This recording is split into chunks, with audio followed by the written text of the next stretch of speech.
இல்ல ரோஜா, நான் வந்து இல்லம்மா, நான் வந்து லேட்டா வந்தேன்னா வர வரைக்கும் போலீஸுக்கு வந்து அங்க இருப்பாங்க.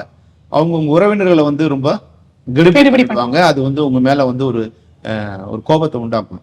அதனால வந்து நீங்க ரெடியான உடனே சொல்லுங்க, நான் வந்து முதலே வந்துட்டு வந்துடுறேன் அப்படின்னு சொல்லிட்டு, சரிம்மான்னு சொல்லிட்டோம். முன்னே நாங்கள் வந்து ஒரு 5 o'clock ரெடி ஆகிட்டோம். ஏன்னா அந்த மாதிரி முதல்ல நாங்கள் ஒரு 5:15க்கு சொன்னோம். அவங்க கரெக்டாக வந்து 5:45க்கு வந்தாங்க. ஒரு 15 மினிட்ஸ் இருந்தாங்க.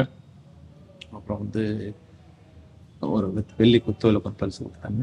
உண்மையாகவே அந்த தருணங்கிறது வந்து அவங்களோட வாழ்த்துங்கிறதும் ஒரு ஒரு தாய் தந்தை வாழ்த்துனா எப்படியோ, ஒரு சகோதரி வாழ்த்துனா எப்படியோ, நான் பெரும்பாலும் யார் காலையும் எதிர்ப்பு விழுந்ததே இல்லை. எவ்வளோ இதுவாக இருந்தாலும் ஆனால் நான் வந்து அந்த மாதிரி வந்தவுடனே அவங்க காலில் விழுந்து நான் ஆசீர்வாதம் ஆகினேன்.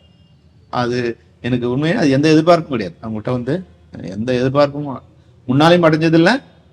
அவங்களால சின்ன சின்ன எதிர்ப்புகளை பார்த்துருக்கேன். பர்சனலாக வந்து அவளை அட்டாக் பண்ணி படம் எடுக்கும்போது தனிப்பட்ட முறையில் சின்ன சின்ன எதிர்ப்புலாம் வந்து அவங்களுக்கு அவளுக்கு சின்னது தான், பெருசா இல்லை. ஏன்னா அவங்க நினைச்சிருந்தா மிக பெருசா பண்ணியிருப்பாங்க. அது வந்த தொந்தரவு சின்னதுங்கிறதால கட்சி ரீதியா அவங்க அபிமானிகள் பண்ண தொந்தரவா தான் இருக்கும். அவங்ககிட்ட எனக்கு எந்த இதுவும் இல்லை. அதுக்கப்புறம் இந்த இது பழகினதுக்கு கூட வந்து என் ஒய்ஃபுக்கு வந்து ரொம்ப நெருக்கமா அவங்க வந்து அப்புறம் ஒரு 5-6 முறை வந்து அவங்ககிட்ட எந்த எதிர்பார்ப்பும் நான் அடைஞ்சதும் இல்லை, பயனும் அடைஞ்சதும் இல்லை. ஆனாலும் வந்து எனக்கு அவங்களோட அன்பு எனக்கு வந்து என் மனசுல நிலைச்சிருக்கு. நான் காலில் விழுந்த ஒரே அரசியல் தலைவர் வந்து அந்த அம்மா.